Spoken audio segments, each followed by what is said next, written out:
Olá, meus amigos do Cultai. Hoje teremos aqui a palestra com a Cristiana Stanford Neri, que é uma pessoa que mora em Recife e ela também é administradora de empresas e artesã, é uma grande trabalhadora da doutrina espírita e traz um tema bastante interessante, que é as 3 revelações. Então, fique com a gente e curta muito essa palestra.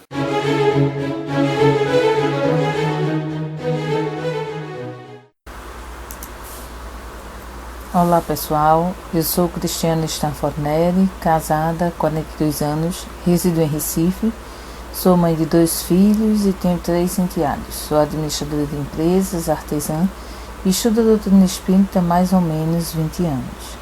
Sou expositora e divulgadora da doutrina espírita, médium, passista, atendente fraterna, coordenadora da área regional da Federação Espírita Pernambucana, membro do Conselho Deliberativo do Instituto Espírita Vida, coordenadora da Secretaria do Encontro de Mocidades Espíritas de Pernambuco e trabalhadora do Encontro da Juventude Espírita de Pernambuco.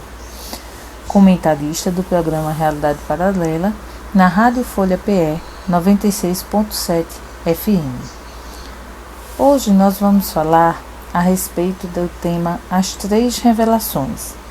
E para que nós possamos conversar um pouco a respeito, é necessário, primeiro, nós esclarecermos o que significa revelação.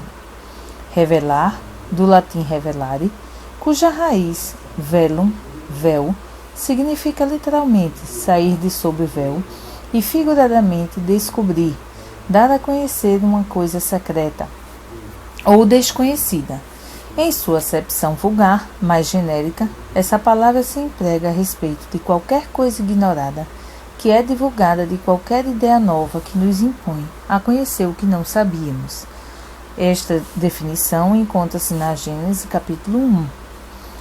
E então nós conseguimos, através dela, compreender o porquê nos é dito 3 revelações, porque são coisas que à época, ao tempo em que chegaram a serem reveladas, informadas e trazidas para os seres coabitantes da Terra, em cada momento da sua informação, elas trouxeram alguns conhecimentos em que as pessoas que viviam nas suas determinadas épocas ainda não tinham aquele determinado conhecimento.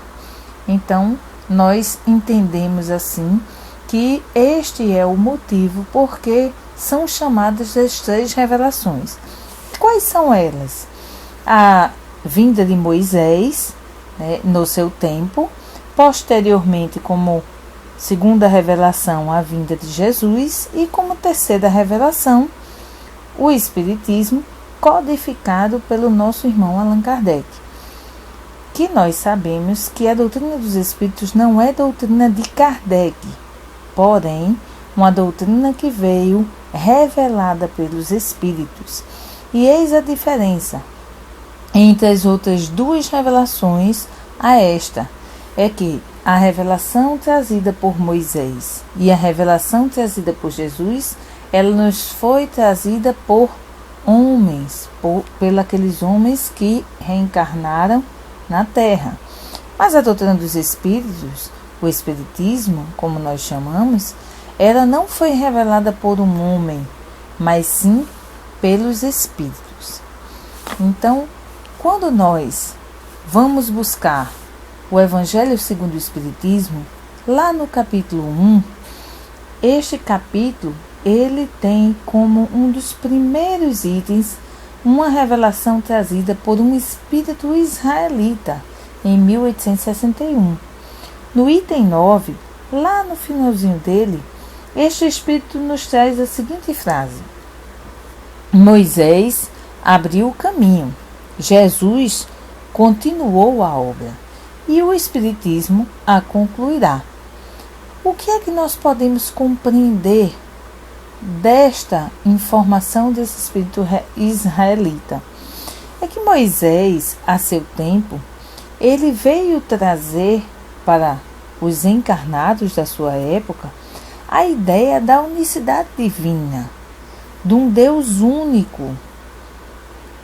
Posteriormente a essa revelação, a vinda de Moisés, então veio Jesus e veio nos dizer que ele não veio destruir a lei, mas fazê-la ser cumprida. E o Espiritismo, ele vem como consolador prometido por Jesus para nos revelar aquilo que nós não tínhamos condições de compreender no momento em que Jesus esteve conosco. E isso é asseverado pelo próprio Mestre. Então, ainda no Evangelho segundo o Espiritismo, também no capítulo 1, ele nos diz assim, que Deus é único e Moisés é o Espírito que ele enviou em missão para torná-lo conhecido não só dos hebreus, como também dos povos pagãos. O povo hebreu foi o instrumento de que se serviu Deus para se revelar por Moisés e pelos profetas.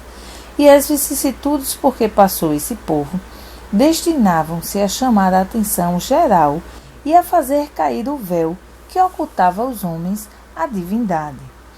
Então, quando o Evangelho nos traz essa informação, ele é bem claro que o profeta Moisés, ele foi um legislador hebreu que veio para auxiliar aquele povo com essa missão de tornar o conhecimento da unicidade divina para todos. Então Moisés, quando esteve aqui conosco, em 1800 e 1250 a.C., ele veio trazer, com a missão de trazer a revelação divina. Porém, a cultura da sua época, que era uma cultura ainda bastante bárbara, onde aqueles homens ainda se utilizavam muito da violência, onde existia uma degladiação entre os povos e entre os homens da época, em busca da sua fortaleza, e vencia o mais forte, e sempre se tinha contendas e brigas, onde aqueles que se julgavam mais fortes sempre faziam com os outros mais do que eles mesmos já tinham recebido. Então, diante dessa questão, nós podemos dizer que na época de Moisés existiram dois tipos de lei. As leis divinas, trazidas por Deus através de Moisés no Monte Tabor, no Monte Sinai, e as leis humanas, que eram as leis que Moisés utilizava para conter aquele povo, que são as leis civis ou disciplinares, onde, como nós já dissemos, como aquele povo ainda estava muito ligado às brigas e às contendas, então existia às vezes de uma pessoa ir roubar a outra, e como retaliação a esse roubo, iam e cortavam a sua mão. E ele seguia.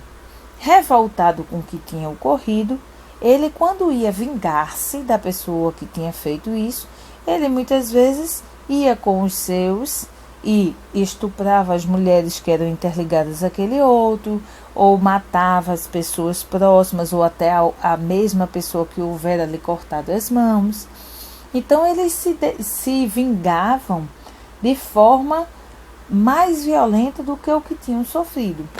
E foi quando Moisés veio e trouxe o olho por olho, dente por dente, onde ele estabelecia através desta lei, dizendo ser uma lei divina, de que o homem não mais poderia se vingar da forma como ele fazia anteriormente, mas que ele teria que se vingar na mesma medida em que ele houvera recebido a ofensa. Então, se um homem lhe cortasse a mão, ele poderia, na vingança, também cortar a mão do outro, mas não matar. Então, dentro dessa perspectiva, se trouxe um pouco mais de equitatividade nas brigas e nas contendas existentes da época. E devido a isso, Moisés precisava, pela barbaridade daquele povo, ele precisava, para se fazer ter dos homens o respeito, dizer que aquelas leis eram leis divinas. Então, quando nós paramos para analisar a lei divina trazida por Moisés através dos 10 mandamentos que Deus enviou como o primeiro fenômeno de escrita direta, que é do nosso conhecimento, que foi a escrita direta naquelas 2 tábuas, trazida por Deus através da escrita direta para Moisés e para que ele pudesse levar isso àquele povo.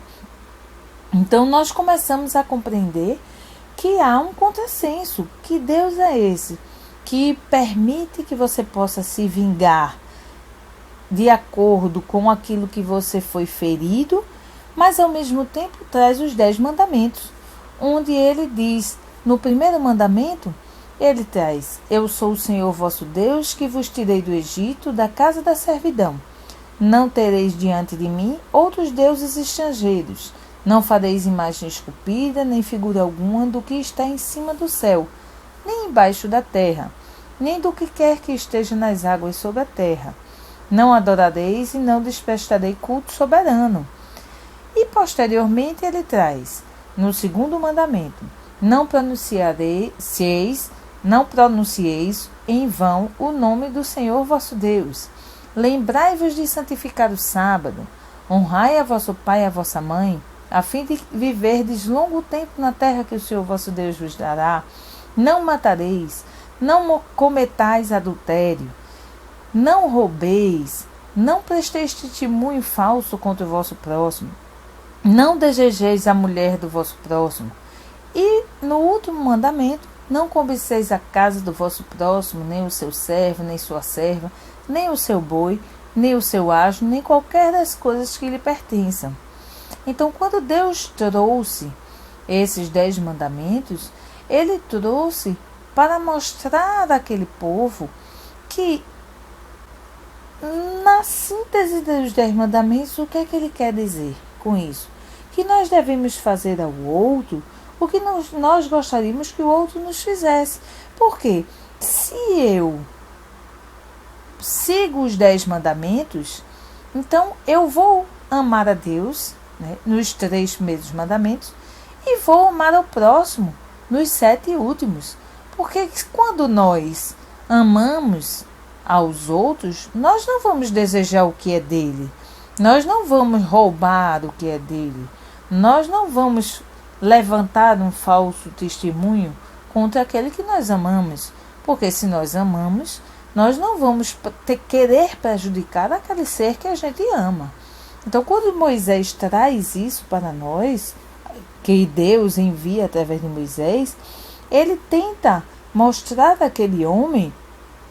àqueles homens daquela época, de que eles precisavam modificar as suas condutas, a sua forma de interagir uns com os outros, a sua forma de vivenciar a sua existência, de minimizar a barbárie existente entre eles.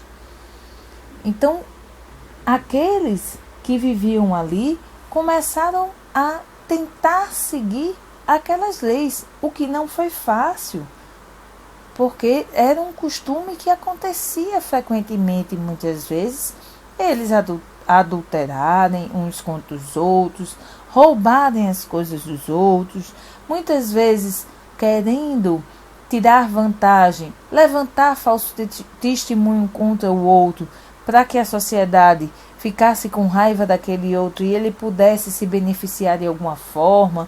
Então eram diversas as formas em que os homens se utilizavam para ganhar e tirar vantagem uns dos outros. E quando Deus manda os 10 mandamentos através de Moisés, aqueles homens começaram a perceber que precisavam mudar a sua conduta, mas ainda tinham muita barbárie dentro deles. Então, passou-se mais de 800 anos, 900 anos, e Jesus começou a perceber, como governador da terra, de que haveria necessidade da sua vinda para reencarnar na Terra, para que ele pudesse nos auxiliar mais ainda.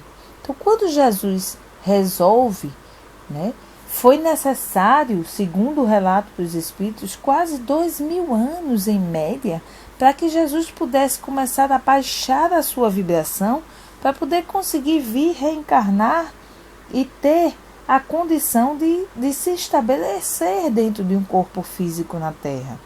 Então, para isso, antes da sua vinda, ele reuniu-se no seio espiritual com diversos espíritos, onde ele mandou convocar espíritos guerreiros para que ele pudesse, através dessa convocação, encontrar um espírito que tivesse a coragem de vir para fazer diversas conquistas e reunir os povos europeus para que a vinda de Jesus pudesse se estabelecer. E esse espírito, no meio de todos os outros lá, levanta a mão e diz assim: eu aceito vir e reencarnar na Terra para ser esse conquistador.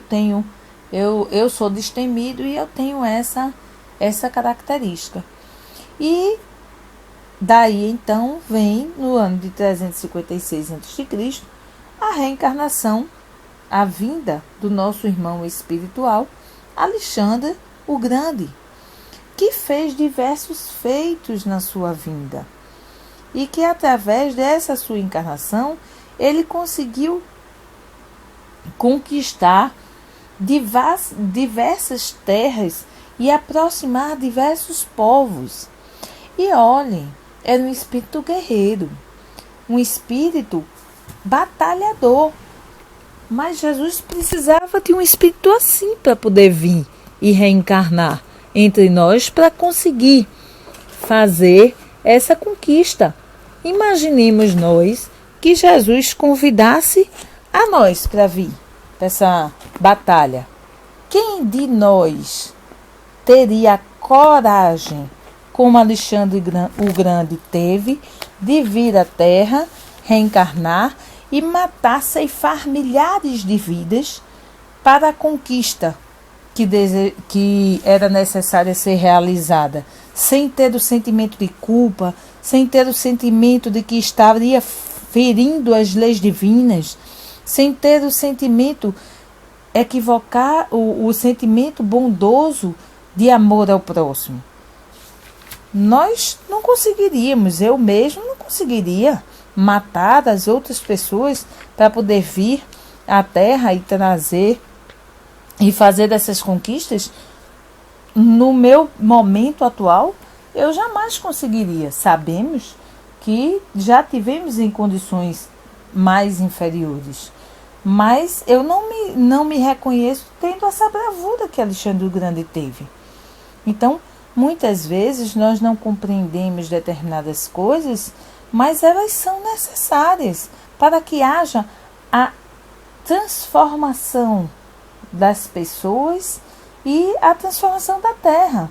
Então, estamos em processos de crescimento constante, tanto os seres humanos como o planeta.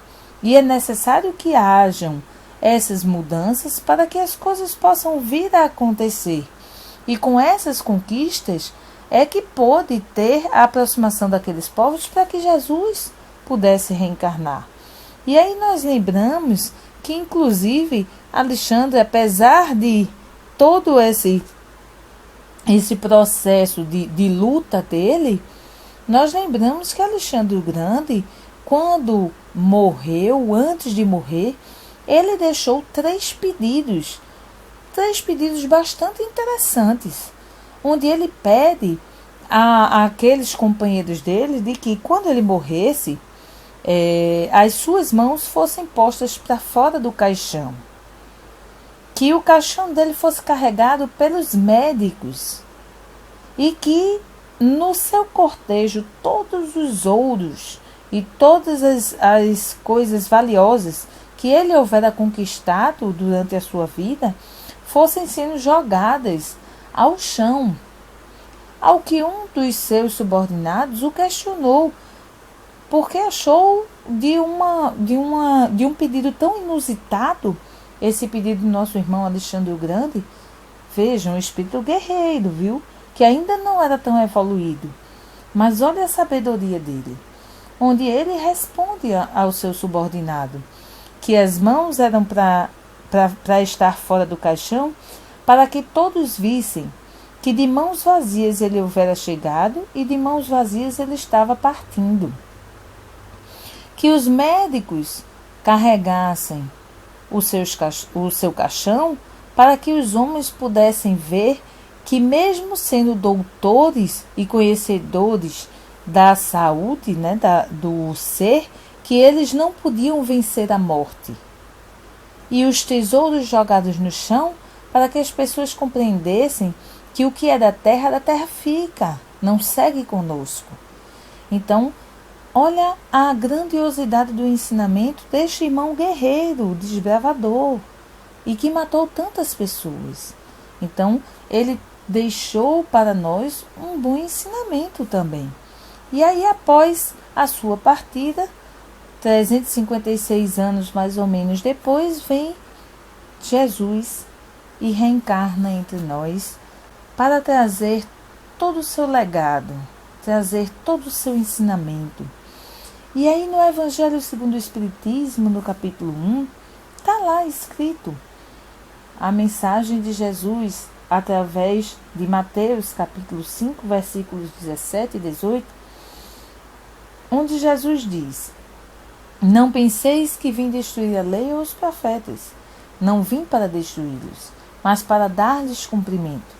Porque em verdade vos digo que o céu e a terra não passarão, até que não se cumpra tudo quanto está na lei, até o último J e o último ponto.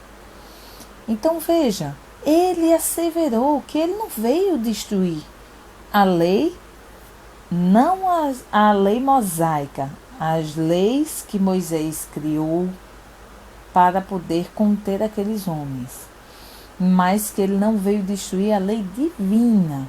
E qual é a lei divina senão os 10 mandamentos? Onde quando nós vamos analisar os 10 mandamentos, nós percebemos que eles podem ser, de fato, reunidos em apenas 2, como o próprio mestre disse, quando ele disse, quando foi-lhe apresentado o decálogo e foi-lhe questionado, se de fato os 10 mandamentos era da lei e que se eles ainda estariam em vigor, o que é que ele dizia a respeito dos 10 mandamentos? E o mestre olha para aqueles homens que estavam tentando tentá-lo e diz: só vejo 2. Amarás a teu Deus de toda a tua alma, de todo o teu espírito, e ao próximo como a si mesmo. E se nós formos analisar bem cruamente os 10 mandamentos, nós vamos perceber que, de fato, os 3 primeiros mandamentos é amar a Deus. Os 7 últimos, amar ao próximo, como nós já dissemos. Então, quando nós amamos, tudo se torna mais fácil, tudo se torna mais tranquilo. E quando Jesus veio nos ensinar isso, ele trouxe através disso uma visão diferenciada, totalmente diferenciada de Deus. Não aquele Deus guerreiro, aquele Deus que tinha preferencialismo por determinados povos, aquele Deus que numa guerra escolhia um povo e preteria o outro. Não, Jesus, além de reforçar que Deus era um Deus uno, ele traz para nós o Deus verdadeiro, aquele Deus que é todo justiça, amor e bondade, aquele Deus que nos ama, porque Deus não precisa perdoar, porque ele não se ofende, ele simplesmente ama. Então Jesus, quando traz para nós essa visão de Deus, tudo se torna muito mais leve, muito mais calmo, muito mais tranquilo. E aí Jesus traz para nós também a revelação da vida futura, onde ele vem nos dizer que ele se vai, mas que ele vai para preparar o reino dos céus para nós. Então, quando Jesus diz isso aos seus apóstolos, o que é que ele está dizendo? Ele está dizendo que ele está partindo, mas que ele não nos deixaria órfãos, que ele nos mandaria o Consolador prometido. E ele diz também que essa vida aqui não é a vida nossa eterna, mas que a vida real é a vida dos espíritos, é a vida espiritual. Porque ele fala de uma vida futura. E que vida futura é essa, senão a vida dos espíritos? Então ele traz para nós a visão de que as coisas não se acabam aqui na Terra, mas que elas têm um propósito muito maior. E aí ele nos traz a mudança daquela visão de penas e recompensas, onde alguns, por se equivocarem o tempo inteiro, vão ser penalizados. E aí ele desmistifica a questão do inferno, de que aquele que é mau vai para o inferno e morreu e viveu o resto da vida no inferno. E aquela questão da recompensa de que aquele que é bom vai para o céu e fica tocando harpa e não tem mais o que fazer. Não! Ele nos asseverou: o Pai trabalha até hoje e eu também trabalho. Então ele vem nos mostrar que a vida espiritual não é uma vida de ociosidade, de descanso eterno, nem de desgraça eterna. Então ele vem nos mostrar que nós temos outros caminhos a seguir, né? E aí, dentro dessa proposta, o Mestre nos ensina uma fraternidade universal, porque Jesus não veio para a Terra para que ele pudesse criar religiões. Jesus não criou uma religião. A religião foi criada pelos homens. Ele se denominava judeu, mas ele era judeu, mas ele dizia que mesmo conhecendo, e tudo que ele pregou estava embasado em quê, gente? Se não na Torá, que era o que era utilizado à época para estudar. Então Jesus conhecia as leis que estavam lá na Torá. Então a religiosidade de Jesus, ela é muito mais ampla do que uma religião circunscrita em uma determinada casa, em uma determinada seita religiosa. Não, a verdadeira religião é a fraternidade universal, é aquela em que nós respeitamos as crenças de todos. Então, quando os homens questionaram a Jesus a respeito do amor, do amar ao próximo como a si mesmo, os homens perguntaram a Jesus: Senhor, quem é o meu próximo?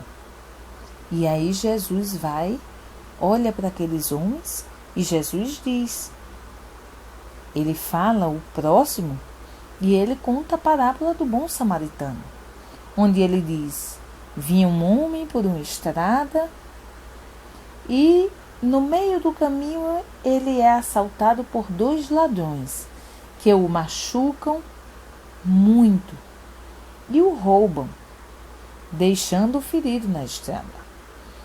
E aí depois ele diz: passa primeiro o quem? Um sacerdote, um homem da lei da época, gente. E o sacerdote vê aquele homem ferido e não se compadece da situação daquele homem. Ele segue e vai-se embora. E aí depois vem o levita, que era o ajudante dos templos da época. E ele também olha, mas não se dá o trabalho de auxiliar aquele homem que está caído. E segue adiante. Posteriormente a isso, Jesus diz: e aí o terceiro homem que vem é um samaritano. Samaritano, naquela época de Jesus, era um povo que era renegado pelos judeus. Eles eram considerados pessoas não gratas. Então, Jesus diz que o samaritano, ao ver aquele homem caído na estrada e gravemente ferido, ele que estava viajando a trabalho, a negócios, ele mesmo assim se compadece da situação do homem, ele vai, cuida das feridas daquele homem, alimenta-o, dá-lhe água, coloca aquele homem no seu transporte e segue para o primeiro local onde ele pudesse deixar aquele homem descansar. E aí ele vai, deixa aquele homem para que ele pudesse ser cuidado. E ele fica lá, dá ao dono do local um valor onde ele paga a estadia que ele ficou junto àquele homem ali e deixa um tanto mais para que o dono do estabelecimento possa cuidar daquele homem e não deixar faltar nada para ele. E acrescenta que quando retornar, ele pagará o que restar. O que faltar, para que aquele homem seja bem cuidado. Então, quando Jesus termina essa parábola, de contar essa parábola, Jesus vira para aqueles homens que estavam tentando tentá-lo ali e questiona eles e pergunta. Agora eu pergunto a vocês, quem é o próximo? Quem foi o próximo daquele irmão? Ao que os homens são obrigados a responder. Só que eles, quando respondem, eles não falam é o samaritano, porque eles tinham receio, eles não gostavam de falar a palavra samaritano. Aí a resposta deles é aquele que teve misericórdia do homem. Mas não disseram a palavra do samaritano. Aquele que teve misericórdia.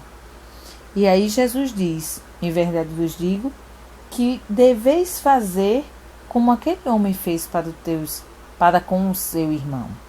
Então, o próximo nosso é aquele que procura fazer o melhor por nós. E ainda, diante de todos os ensinamentos que o Mestre nos trouxe, ele ainda trouxe esta parte que é todo um diferencial diante de tudo aquilo que tinha sido trazido no Decálogo por Moisés, ou por Deus através de Moisés. Então Jesus chega lá em Mateus capítulo 5, itens 43 e 47, onde ele diz assim: aprendestes que foi dito, amareis o vosso próximo e odiareis os vossos inimigos, na época de Moisés. E aí Jesus disse assim: eu, porém, vos digo, amai os vossos inimigos, fazei o bem aos que vos odeiam, e orai pelos que vos perseguem e caluniam, a fim de serdes filhos do vosso Pai, que está nos céus. E aí, no Evangelho de Lucas, no capítulo 6, itens de 32 a 36, todos dois estão lá no capítulo 1 do Evangelho segundo o Espiritismo, também diz assim: pelo que vos toca, amai os vossos inimigos, fazei o bem a todos e auxiliai sem esperar coisa alguma. Gente, olha o diferencial do ensinamento do Mestre Jesus. Olha o que este homem, que era um educador por excelência, todo amor, exemplo de vida, como na nossa codificação está lá, quando é questionado por Kardec, qual o modelo que os homens poderiam seguir E os Espíritos nos dizem, Jesus é o nosso modelo e guia da humanidade, porque Ele, dentro do nosso conhecimento enquanto seres reencarnados, foi um Espírito que foi o mais reto desde sua criação, que é do nosso conhecimento. Mas será que só existe Jesus como Cristo planetário? Claro que não, gente. Porque se Deus criou o universo e o próprio Mestre nos asseverou, há muitas moradas na casa do meu Pai, quando Jesus diz isso, o que ele quer dizer a nós? Ele diz que além da Terra há outros mundos habitados.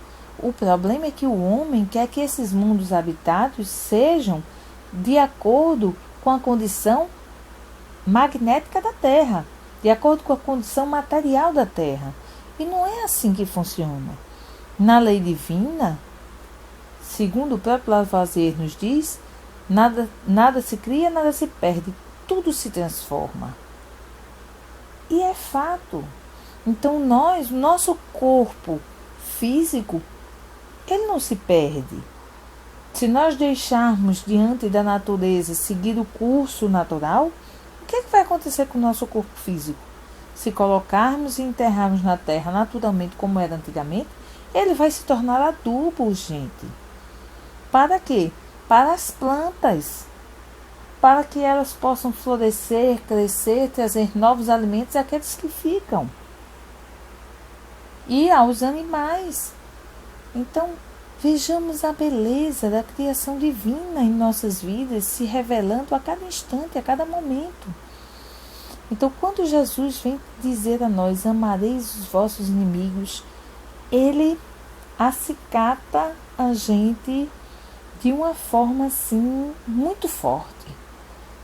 Porque se nós, dentro da nossa condição humana hoje, não conseguimos nem sequer amar como Ele nos amou, os nossos próprios parentes, nossos entes queridos, quantos pais, quantos filhos, quantos irmãos, quantos parentes não têm suas contendas uns para com os outros, brigas que terminam trazendo no seio familiar desgostos, mágoas, ressentimentos constantes.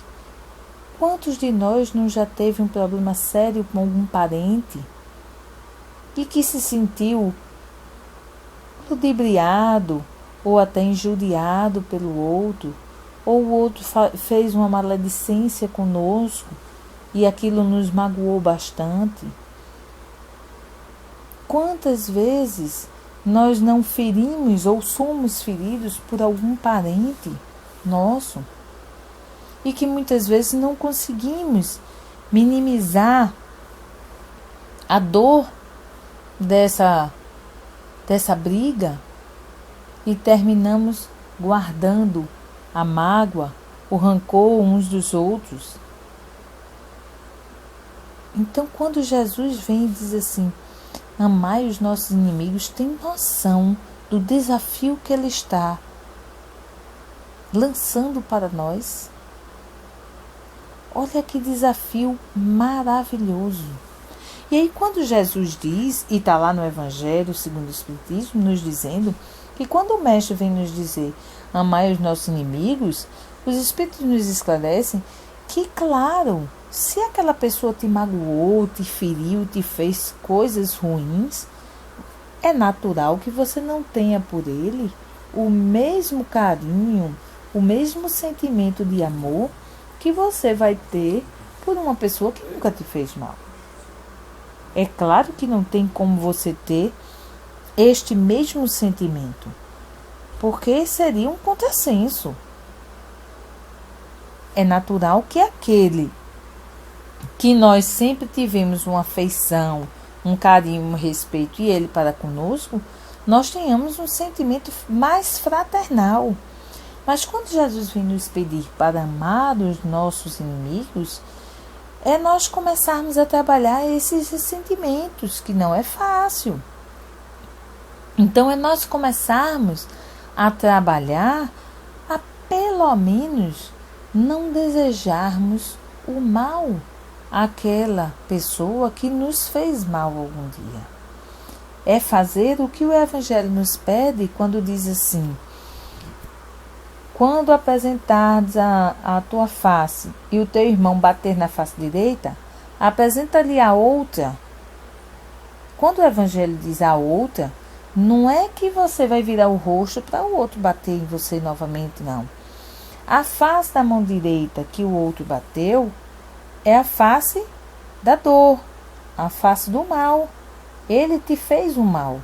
Quando Jesus nos pede para apresentar a outra face, qual é a face inversa do bem ou do mal? Qual é a face inversa do mal? O bem. Então Jesus nos pede para que nós façamos o bem àquele que nos faz o mal. Por quê? Porque se nós só somos capazes de amar o nosso próximo, aquele que nos faz bem, qual a diferença que nós temos dos bárbaros? Qual a diferença que nós temos dos criminosos? Que eles também amam aqueles que fazem bem a eles. Então, quando Jesus vem nos pedir isso, é para nos mostrar que nós temos que fazer o diferencial na nossa vida e na vida daqueles que nos rodeiam. Porque o mal, não existe, gente. O mal é simplesmente a ausência do bem. Então, quando nós fazemos o bem constantemente e perseveramos no exercício do bem, cedo ou tarde, aquele que persevera fazendo coisas ruins com a gente vai terminar uma hora que ele mesmo vai dizer: poxa, eu estou fazendo, já fiz tanto mal a essa pessoa, mas ela nunca me revida, ela sempre está orando por mim, ou sempre está falando, quando teve a oportunidade de me prejudicar, não me prejudicou, pelo contrário, me ajudou. Então aquela pessoa vai chegar uma hora que ela mesma vai ver que não tem propósito o que ela está fazendo. E ela vai desistir, porque o bem, ele é invencível. E aí, diante de todo esse contexto, após a vinda de Jesus, ele não prometeu que iria mandar o Consolador prometido, mas para que o Consolador pudesse vir, o que é que aconteceu? Aquele povo ele foi se dissociando mais uma vez, devido a quê? Ao que o Mestre nos disse, a rudeza dos nossos corações. E aí os povos começaram a se separar. E aí Jesus novamente faz uma reunião no mundo espiritual para convocar mais uma vez aquele espírito guerreiro, desbravador, para que ele pudesse vir à terra mais uma vez.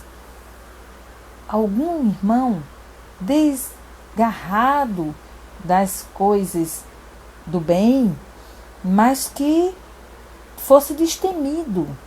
Na realidade, aquele irmão guerreiro que pudesse vir mais uma vez conquistar e unificar aquele povo. E quem reencarna, mais uma vez, o antigo Alexandre o Grande, só que dessa vez ele reencarna como Napoleão Bonaparte, no ano de 1769, depois de Jesus, onde Napoleão vem e ele faz todas as suas conquistas na Europa, onde ele mais uma vez revela, ou ele mais uma vez reúne aqueles povos, né? Então, Napoleão Bonaparte, quando ele vai conquistando e que ele vai chegando mais ou menos naquelas mesmas imediações por onde ele chegou quando era Alexandre o Grande, lá próximo da atual Rússia, então é quando, na Batalha de Waterloo, ele perde, ele é preso e é levado para uma ilha, onde ele passa mais ou menos de 5 a 6 anos e onde ele desencarna após a sua conquista, mas fez o que lhe foi pedido pelo Mestre Jesus. E aí, mais ou menos 100 anos depois, é quando Hipólito Leon Denisard de Rivaio, o professor, ele é chamado por um amigo para que ele pudesse vir observar alguns fenômenos que estavam acontecendo na sociedade da época. E Kardec, como era um grande estudioso, ele não queria se preocupar com coisas frívolas e ele a princípio relutou. Mas quando foi dito a ele que naquele fenômeno das mesas girantes, que o pessoal da sociedade da época na França se reunia para fazer a brincadeira e se reunir para ver as mesas girarem, aquele seu amigo, ele lhe pede para que ele fosse ver, porque tinha algo por trás daquilo que ele precisava entender, porque as mesas respondiam com inteligência.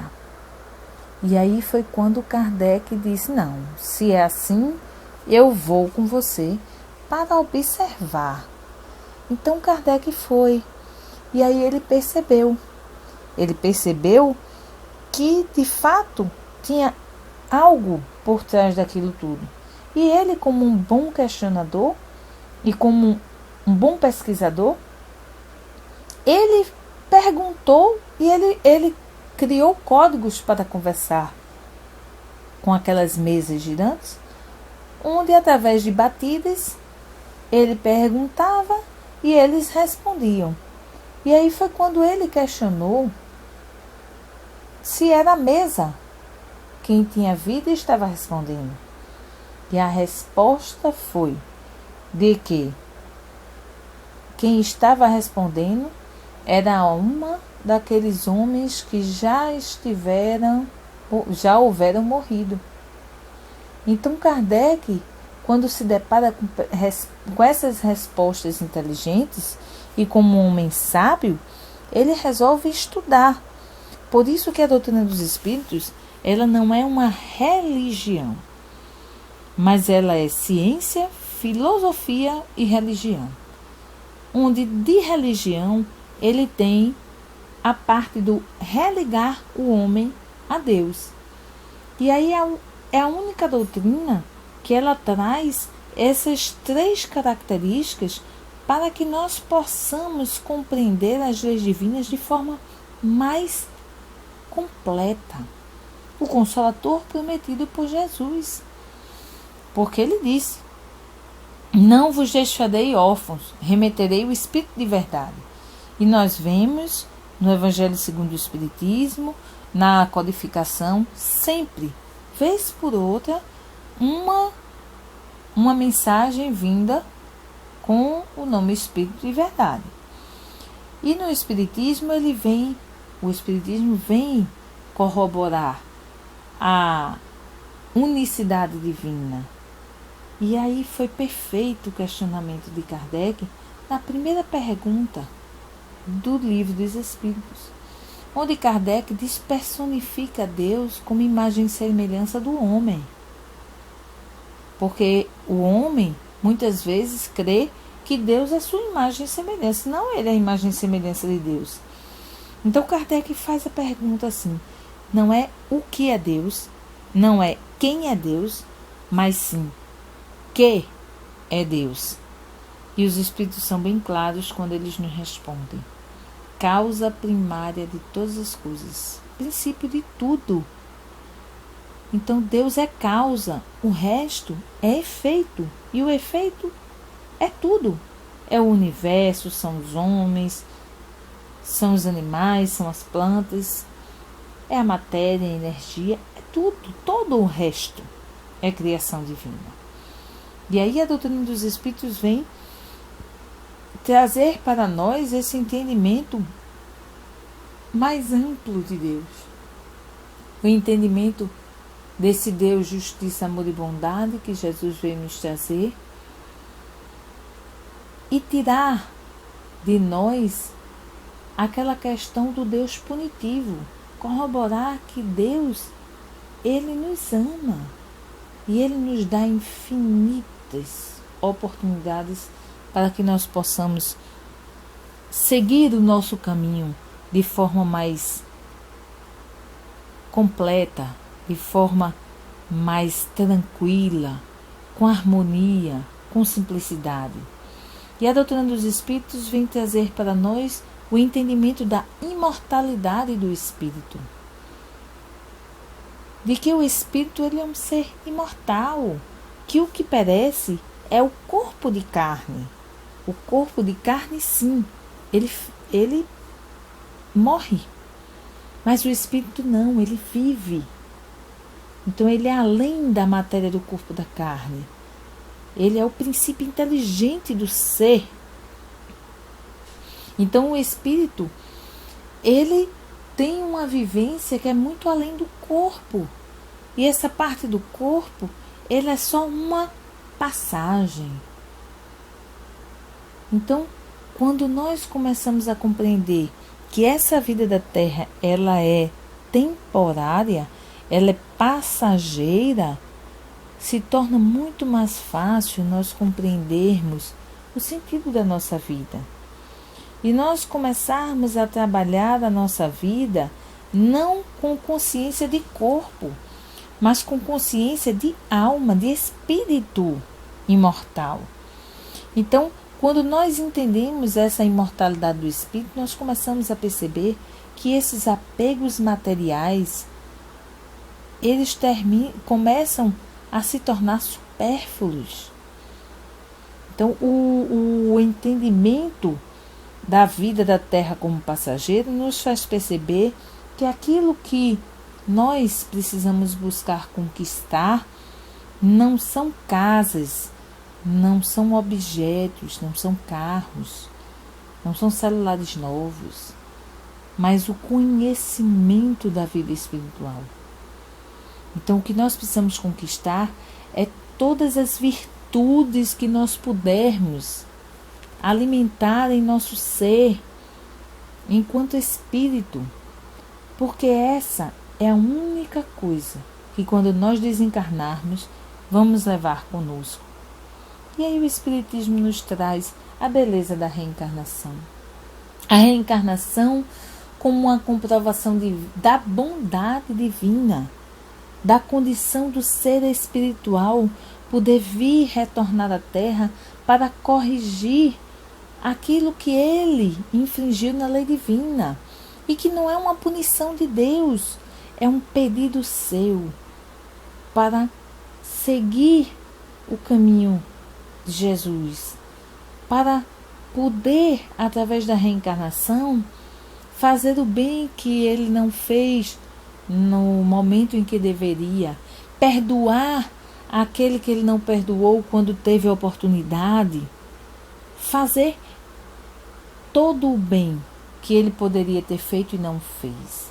E aí vem a reencarnação nos sublimar com essa bondade divina, onde nós muitas vezes, pela nossa infantilidade espiritual, nós tiramos a vida do nosso próprio corpo, achando que vamos, cerceando a vida do corpo, vamos resolver o problema momentâneo que nós estamos passando. E aí reencarnamos com o corpo macerado, com doenças já desde a infância, marcando o corpo físico pela inconsequência do passado. Punição divina? Não. A culpa nos leva a impregnar o nosso perispírito com essas mudanças perispirituais, danificando nosso perispírito e tendo a necessidade de reencarnar para, através do choque anímico com o corpo físico, restabelecer mais uma vez aquele corpo.